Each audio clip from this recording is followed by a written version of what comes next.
பாரு, என்ன சாமியாரா சந்திக்கிறீனா நான் சாதுவா இருப்பேன், சாய்பா சந்திக்கிறீனா அதுக்கும் தயார் இல்ல. விரோதினா நினைச்சினா அப்புறம் என்ன விட அயோக்கியனா மாறிட்டானா வேற எவனையும் நீ சந்திக்க முடியாது. ஜாக்கிரதை. முஸ்லிம்கள் நிம்மதியா நடக்க முடியல, ரம்ஜான் மாதத்தில் நோன்பு வைக்க முடியல, ஓடிந்த பள்ளிகளை ரம்ஜான் மாசம் பள்ளிவாசல் உள்ள இடிச்சு உள்ள போயிட்டு ஓடிந்த அந்த கலரை பூச்சிட்டு அந்த அசிங்கப்படுத்திட்டு வராங்க பள்ளிவாசல்ல.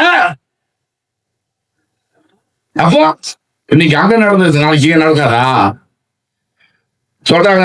அந்த தேர்தல் இபிஎஸ் வந்துருவாரு, இபிஎஸ் கண்டிப்பா வருவாங்க. ஏன்னா ஓட்டு வராங்க, ஓட்டு திருட்டு பத்தாங்க. தங்க தைரியமா சொல்றான், நான் திருட்டு ஓட்டு திருட்டு வந்துருவேன்டான்றான். சகோதரரே கொஞ்சம் சிந்திங்க.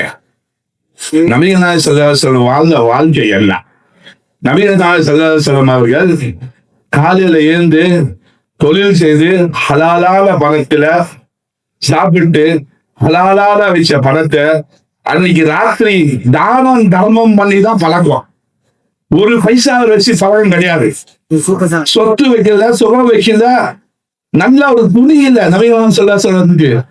அந்த உம்மத்தை நம்ம போன்ற உம்மத்தைகள் நம்மளோட தலைவருக்கு அமைச்ச வழி. ஆனா இன்னைக்கு நம்ம எதுக்கு ஆசைப்படுறோம்? சொத்துக்கு ஆசைப்படுறோம், பணத்துக்கு ஆசைப்படுறோம், பெண்ணுக்கு ஆசைப்படுறோம். அதெல்லாம் நினைச்சு பாத்துங்க, நீங்க எல்லாம் நினைச்சு பாத்துங்க. நீங்க உங்க பிள்ளைகளை பத்தி நினைக்கிறீங்களா? கல்வியில நீங்களா முன்னேறி இருக்கீங்களா? எத்தனை அலுவலர் ஆக்கியிருக்கீங்க, எத்தனை டாக்டர் ஆக்கிருக்கீங்க, எத்தனை எல்பிஎஸ் ஆக்கிருக்கீங்க, எத்தனை ஐஎஸ் ஆக்கிருக்கீங்க, எத்தனை ஆர்டிஓ ஆக்கிருக்கீங்க, எத்தனை தாசில்தார் ஆக்கிருக்கீங்க, எத்தனை வியூ ஆக்கிருக்கிறீங்க, எத்தனை நீதிபதி ஆக்கிருங்க?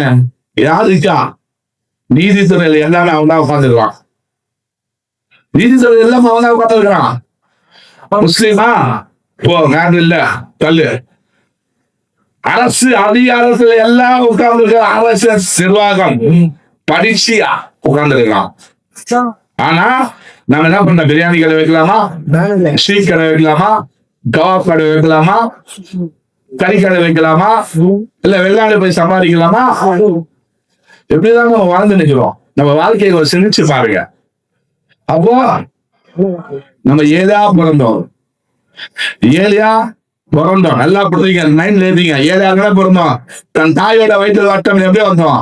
கை குழந்தையாக வந்தோம், ஏழையாக வந்தோம். அந்த தாய் தாய்ப்பட வளர்த்துதானே நம்ம நிலத்தை வந்தோம். அவ வாழும் நேரத்துல பணக்காரமா வாழ்றோமா? சில பேரோட பணக்கார குடும்பத்தை படுத்துருக்கலாம். ஏழையா பிறந்தோம், ஏழையா வாழ்ந்து நிற்கிறோம். ஏழையா நீங்க மரணிக்க போறீங்களா? நாளைக்கு அல்லா கிட்ட கேட்கறதுக்கு நீங்க பதில் சொல்லுவீங்களா?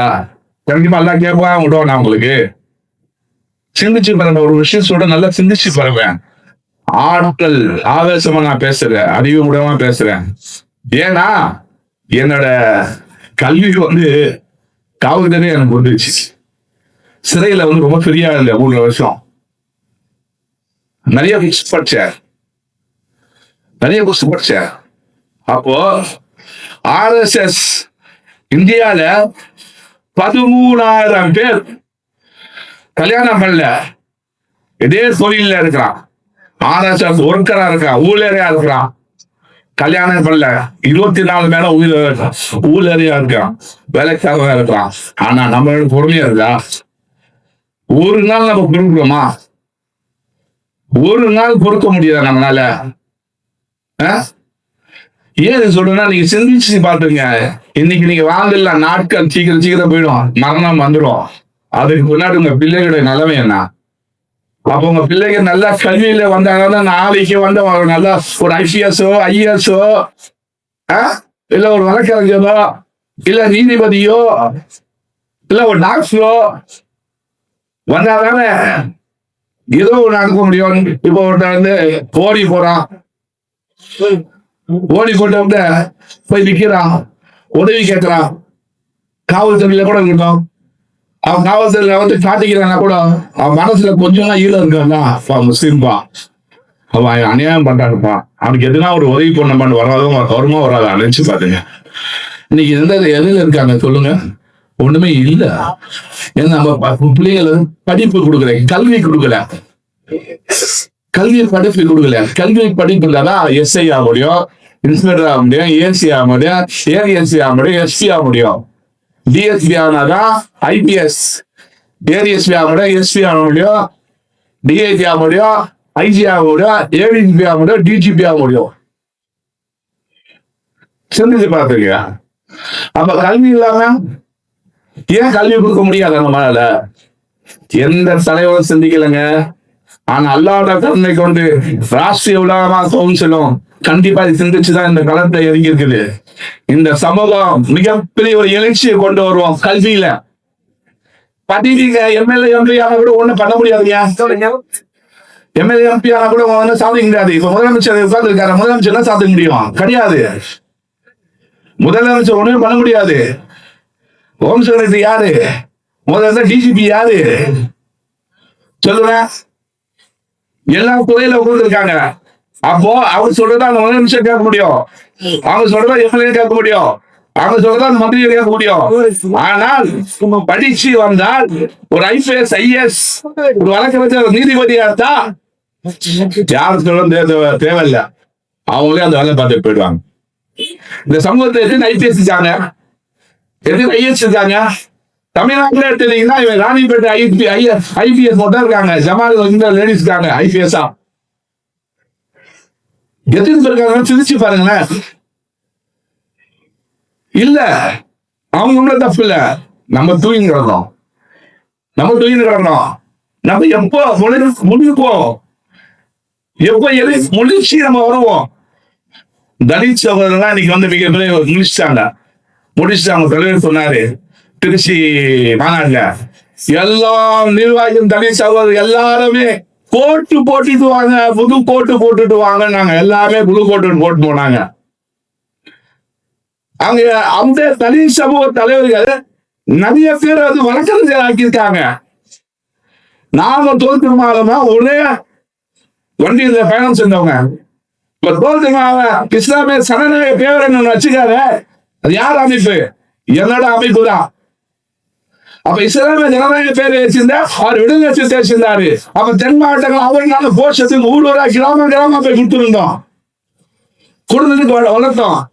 ஆனால் அப்போ ஒரு அமைப்பா நம்ம போனா சாதிக்க முடியாது. அரசியல் கட்சியா போனாதான் சாதிக்கலாம். அப்ப அரசியல் கட்சி ஓனர் சொல்றா இஸ்லாமிய ஜனநாயக கட்சியை உருவாக்குறேன். அப்ப வந்து அம்மையார் ஜெயலலிதா கூட ஆதரவு கொடுத்து ஜெயலலிதா பக்கத்துல உட்காந்து பேசுங்க, எல்லாம் படமா இருக்குது, என் பேஸ்புக்ல படம் எடுக்கலாம். ஏன்? மிகப்பெரிய அன்னைக்கு என்ற உழைப்பு இருந்தது. அப்ப காசு எல்லாம் கிடையாது. பசி பேக் போட்டுட்டு அந்த பக்கத்து ஊருக்கு போறதுக்கு நிகழ்ச்சிக்கு போறதுக்கு முன்னாடியே நான் என்ன பண்ணுவேன்னா, ஏன்னா கார்பரேஷன் ஆஃபீஸ் இதுல இறங்கிட்டு கார்பரேஷன் இறங்கிட்டு பாத்ரூம்னா போயிட்டு குளிச்சு கழிச்சுட்டு அடுத்த ட்ரெயின் எப்போ வருதோ அந்த ட்ரெயின்ல இறங்கி அந்த டெஸ்ட்ல போய் இறங்குவேன். கேட்டா இந்த ட்ரெயின்ல நான் பயணம் பண்ணிட்டு வந்தேன்னு சொல்லுவேன். அப்படின்னா நான் கட்சியை வந்துட்டேன். 96 நான் கலைஞர் தேவேன். பாட்டாளி மக்கள் கட்சி உருவாக்கட்டும் நானும் ஓடுத்தேன்.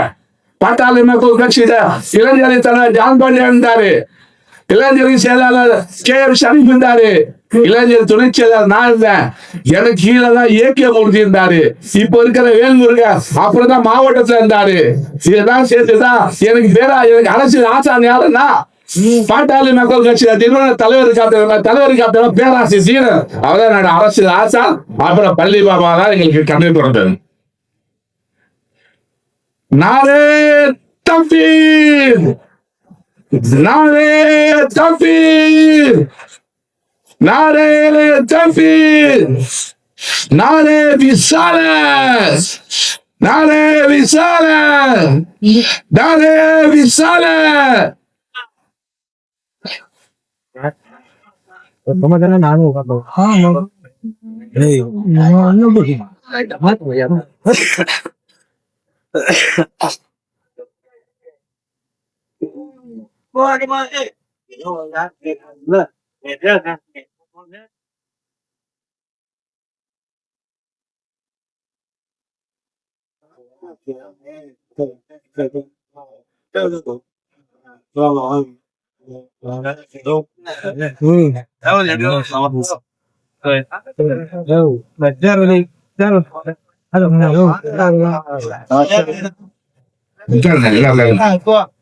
அப்போ பாட்டாளி மக்கள் கட்சியில நாங்க இருக்கிறோம். பாட்டாளி மக்கள் கட்சி உருவாக்க சமயம் நாங்க இருக்கிறோம். அதுக்கு அத்தாட்சின்னு ஒரு உட்காந்து நவுசால் சொல்லிட்டு பள்ளி பாபா இறந்த பின்னால்தான் ஜிகாத் தலைவராக்குனாங்க. பாட்டாளி மக்கள் கட்சிக்காக உழைச்சவரு வெளிநாட்டுல ஃபண்ட் எல்லாம் கலெக்ஷன் பண்ணி கொடுத்தாரு. பாட்டாளி மக்கள் கட்சி பொதுக்குழு பள்ளி பாபா டாக்டர் ராமதாஸ் பேசிட்டாப்ல. டாக்டர் ராமதாஸ் என்ன சொல்றாரு, பள்ளி பாபா பேசினா கூட்டை ஏற்று போயிடும், ஆனால் அதுக்கு முன்னாடி நான் பேசிட்டு போயிடுறேன், அப்புறம் பள்ளி பாபா பேசிட்டோம்னு சொன்னாரு டாக்டர் ராமதாஸ். இப்ப இருக்க வேல்முறை எம்எல்ஏ பண்டோட்டி நக்கமிட்ட தொகுதி வேல்முருவன் கடலூர் மாவட்ட இளைஞரை பொறுப்பாளராக இருந்தாரு. ஏன் இதெல்லாம் சொல்றேன்னா, எனக்கு அரசியல் அனுபவம் 94 கலைஞர் நேரத்தினேன், 92 பாட்டாளி மக்கள் கட்சியில நிர்வாகியா போனேன். அப்ப என்னோட அரசியல் அனுபவம் பாருங்க. இப்ப இருக்க சமூக தலைவர்கள் நீங்க நினைச்சுக்கலாம் டவர் இல்லாம அவங்களோட எல்லாம் சீனியர் தீரா நானு. இதுக்கு உதாரணம் இன்னொன்னு கூட சொல்றேன் கேட்டுங்க. ஏடிஜிபி ஈஸ்வரமூர்த்தி சார்ந்த ஒருத்தர் இருந்தாரு உளவுத்துறையில. அவருக்கு எல்லா டீச்சர்ஸ் எங்களுக்கு தெரியும். ஏன்னா அவர் டிஎஸ்பி இருந்து ஏடிஎஸ்பி வரைக்கும் வந்தவரு உளவுத்துறையில. சரிங்களா? அப்போ அவர் எல்லா விஷயம் எங்களுக்கு தெரியும். அவர் விஷயம் எங்களுக்கு வந்து ஹெல்ப் பண்ணுவாரு. ஏன் இந்த விஷயம் உங்களுக்கு சொல்றேன்னா, என்னோட அரசியல் அனுபவம் மிகப்பெரியது. எனக்கு மிகப்பெரிய அதிகாரி உளவுத்துறை அதிகாரி எல்லாமே ஐபிஎல் ஐஏஎஸ் எஸ்பிசி எல்லாமே பழக்கம். எதுவுமே யாரும் பழக்கம் இல்லை, எதுவுமே இல்லைன்னு நினைச்சுக்காதீங்க. ஆனால் தமிழகத்தில் மிகப்பெரிய ஒரு மாற்றத்தை கண்டிப்பா கொண்டு வருவேன். இன்ஷா அல்லாஹ், இன்ஷா அல்லாஹ், சும்மா இன்ஷா அல்லாஹ். அல்லாஹ்வுடைய கருணை கொண்டு என்னோட பீரமிஷா துவா வர்க்கத்தோட கண்டிப்பா மிகப்பெரிய ஒரு புரட்சி ஏற்படுத்துவேன், கல்வியை ஏற்படுத்துவேன். மிகப்பெரிய சமூகத்துல இந்த சமூக தலைவர்களை கேள்வி கேட்கறதுக்கு இந்த மக்களை ஏற்று நிப்பாட்டுவேன். நான் எம்எல்ஏ என்பி ஆனா நான் யாருக்கும் வேலை செய்யல, எனக்கே வேண்டாது. ஆனால் இந்த சமூகத்துக்கு மாற்றத்தை கொண்டு வருவேன். நாளைக்கு நான் மறைத்த பின்னால் இந்த சமூகத்துக்கு மிகப்பெரிய மாற்றத்தை கொண்டாங்க அக்ரம் கான் சொல்லி வரலாற்று என் பேரு அல்லாஹ் கண்டிப்பா என்ன கொடுப்பான். என்னோட எண்ணங்கள் நல்லா அறியக்கூடிய எனக்கு யாரும் தெரியாது.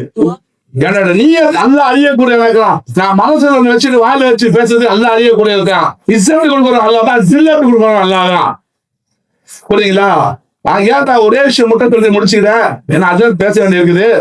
நான் சொல்லக்கூடிய என்னன்னா, ராஷ்டிரிய உலமா கவுன்சில் ஒரு தேசிய கட்சி, அந்த தேசிய கட்சியில தமிழ்நாடு தலைவராக நான் இருக்கிறேன். தமிழ்நாடு ஒருங்கிணைப்பாளராக தம்பி யூனுஸ் கான் இருக்காப்பல, மாநில செயலாளராக வந்து தாசமகான் கரீம் இருக்காப்பல, மாநில செயலாளராக பேரோஸ் கான் இருக்காப்பல. அதனால மிகப்பெரிய பொறுப்புல முக்கியமான ஆளுநர் இருக்காங்க. ஆனா நாங்கள் பொறுத்து கொண்டு என்னன்னா, இந்த மீளாதுக்காக வெயிட் பண்ணி இருந்தோம், ராஷ்டிரிய உலமா கவுன்சில் வேலை செய்யாம. ஆனா மீளாது இன்னோட முடிஞ்சிச்சு. மிகப்பெரிய ஒரு எழுச்சி ஏற்படுறதுக்காக ஊர்வா கிராம மக்களை சந்திப்பேன். மிகப்பெரிய கல்வி எழுச்சி எழுப்புவேன். கல்விக்கு மிகப்பெரிய முக்கியத்துவம் கொடுப்பேன். கல்வியில மிகப்பெரிய இந்த சமூகம் முன்ன கொண்டு வந்து முயற்சி பண்ணுவேன். கொடுக்கக்கூடிய அல்ல நான் இல்ல, என்னோட முயற்சி தான். நான் பண்ணிடுறேன் சொல்ல, அவனோட முயற்சி எடுப்பேன், அந்த வேலைக்கு போவேன். 24 மணி நேரமும் இந்த சமூக மக்களுக்காக நான் சிந்திச்சு வந்துட்டேன். 3.5 வருஷம் மிகப்பெரிய கேப் டைம் கிடைச்சிச்சு. ரொம்ப தேங்க்ஸ் போலீஸ், ஏன்னா அவங்க தான் கொடுத்த டைம். அந்த டைம் கொடுத்தாங்க, நல்லா சிந்திச்சிட்டேன். சட்டம் என்ன, சட்டத்துல பல ஓட்டைகள் இருக்குது, என்ன யார் யார் எந்தெந்த அதிகாரிகள் ஆட்சி என்ன, எந்தெந்த அதிகாரி எவ்வளவு சொத்து வச்சுக்காங்க, இந்த ஏரியால என்ன நடக்குது, எப்படி கேட்கணும், நான் அவ்வளவு கத்துட்டு வந்துட்டேன். அதுக்கு முன்னாடி எனக்கு எதுவும் தெரியாது. அதான் நான் சொல்லக்கூடிய என்னன்னா, நாங்கள் ஜனநாயக ரீதியாக நாங்கள் அரசியல் பண்ண போறோம். எங்களை இன்ஷா அல்லாஹ் சில இங்க உளவுத்துறைக்காக தயவு செய்து என்ன சொல்றேன், நாங்க அதிகாரிகளோ நான் சொல்லிட்டேன், நீங்களும் சொல்லுங்க. இந்த ஏரியால நாங்க எப்படி இருக்கு தெரியும், நாங்கள் அரசியல் பண்ண போறோம். இந்த மக்களுக்காக, இந்த மண்ணுக்காக கண்டிப்பா மிகப்பெரிய ஒரு எழுச்சி கொண்டு வரும் போறோம். இஸ்லாமியர்களும் தலித்தும் ஒன்றா இணைந்தால், தமிழகத்தில் மிகப்பெரிய ஒரு எழுச்சி கொண்டு வருகின்ற நோக்கத்தோடு என்னோட பயணம் ஆரம்பிச்சிருச்சு. அந்த பயணத்தில் நான் போய் கொண்டிருக்கிறேன். நீங்க வேற மாதிரி என்ன நோண்டாதீங்க தயவு செய்து. நீங்க நோண்டீங்கன்னா பல விஷயமா நீங்களும் போட்டு கேட்க வேண்டியிருக்கோம். நான் செய்ய மாட்டேன், நான் ஜாலியா உள்ள வந்திருக்கேன். என்னோட தேசிய அமைப்பு இருக்குது, எல்லாம் பேசிதான் வந்திருக்கேன். இந்த வேலை நீங்க பாருங்க, என் வேலை நான் பாக்குறேன். இது கூட சொல்றேன், எங்க ஏரியால இது வரைக்கும் வாசனை வர தண்ணி வருது, பீ தண்ணி வருது. இன்னி வரைக்கும் அதிகாரிக்கு தான் சொல்லி இருக்கிறேன். நான் எந்த ஸ்டெப்பும் எடுக்கல. ஏன் எடுக்கலன்னா, சில அதிகாரிகள் வந்து நம்ம சொன்னா உடனே செஞ்சு கொடுக்குறாங்க. இந்த ஏரியால ஒன்ன மத விஷயமே பேச செஞ்சு கொடுக்குறாங்க. அதனால நான் எந்த ஸ்டெப் எடுக்கல. நான் இங்க அரசியல் பண்ண தெரியும், எனக்கு வேண்டாம். இங்க நான் அரசியல் பண்ண வரல. என்னோட அரசியல் வேற மாவட்டத்தை தமிழ்நாட்டில் இருக்குது, மிகப்பெரிய அரசியல் இருக்குது. அந்த அரசியல் பயணத்தை நான் சென்று கொண்டிருக்கேன். என்னை தயவுசெய்து நோண்டாதீங்க தெரிவித்து வாய்ப்பை அடுத்த வல்ல அம்மாவுக்கு நன்றி கூறி என்னோட உரையை முடித்துக் கொள்கிறேன். அஸ்ஸலாமு அலைக்கும் வரஹ்மத்துல்லாஹி வபரகாத்துஹு. ஒரு சின்ன ஒரு அறிவிப்பு, மீட்டிங் முடிஞ்சோடனே விகாஸ் தெருவில் வந்து ஜியாபத் வச்சுக்கிறாங்க. இன்ஷா அல்லாஹ் அங்க போய் கலந்துக்கிறவங்க கலந்துங்க. அஸ்ஸலாமு அலைக்கும்.